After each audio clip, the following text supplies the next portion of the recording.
આવે તો ફોન ઉપર હોય છે, આખો દિવસ આમાંથી ઊંચા જ નહીં આવવાનું, હું કેટલું વૈતરું કરું, હું તો થાકી જાઉં છું.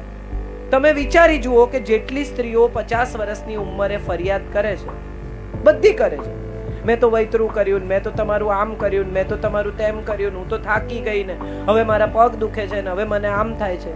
કોઈ પુરુષ 50 વર્ષે એમ કહે છે કે હવે હું કાલથી કામે નહીં જાઉં, મેં બહુ વૈતરું કર્યું? સાંભળ્યું કોઈ દિવસ આવું?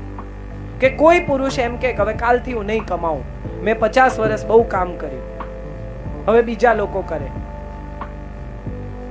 જે પુરુષ ઘર બાંધે છે, 2 બેડરૂમનું, 3 બેડરૂમનું, 4 બેડરૂમનું, એ પુરુષ ઘરમાં કેટલા કલાક રહે છે? કોઈ દિવસ કોઈ સ્ત્રીએ એવું વિચાર્યું છે કે મોટા ભાગના પુરુષો જે ગામમાં નાની જગ્યાએ ભુજમાં રહેતા હશે એમની વાત જુદી છે, પણ જે બેંગ્લોર રહે છે, મુંબઈ રહે છે, મોટા શહેરોમાં રહે છે, એ જિંદગીના 40 વર્ષ ટિફિનમાંથી ખાય છે. તમે ગરમ જમી શકો, તમારો પરિવાર ગરમ જમી શકે, તમારા પરિવારને સગવડ મળે, સંતાનો સારી રીતે જીવી શકે, એને માટે એક પુરુષ કેટલી સ્ટ્રગલ કરે છે, કેટલો સંઘર્ષ. સવારે 9 થી 9 જે પુરુષો કામ કરે છે, એને કોઈ દિવસ કોઈ પત્નીએ એમ કહ્યું કે થેન્ક યુ યાર, તમારો બહુ આભાર કે હું આવી સારી જિંદગી જીવી શકી.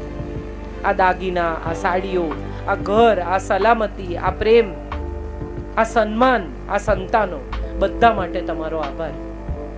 આવું આપણે કોઈ દિવસ આપણા જીવન સાથીને કહીએ છીએ? ઉલટાની જ્યારે તક મળે ત્યારે કે એ તો એવા જ છે ને, એમને તો ખાવાનું ઠેકાણું નહીં ને, હું ના આવું તો પીરસે નહીં ને, બોલો આવું કરે, આવી રીતે કરે, મને આમ કરે. અને જેટલી પત્નીઓ ફરિયાદ કરતી હોય ને, એને તમે પૂછો ને કે છૂટાછેડા જોઈએ છે, તો કે ના, છૂટા નથી પડવું, જોડે રહેવું છે, પણ ફરિયાદ કરી છે. એને બદલે આનંદથી જોડે ના રહીએ. આપણા જીવન સાથીમાં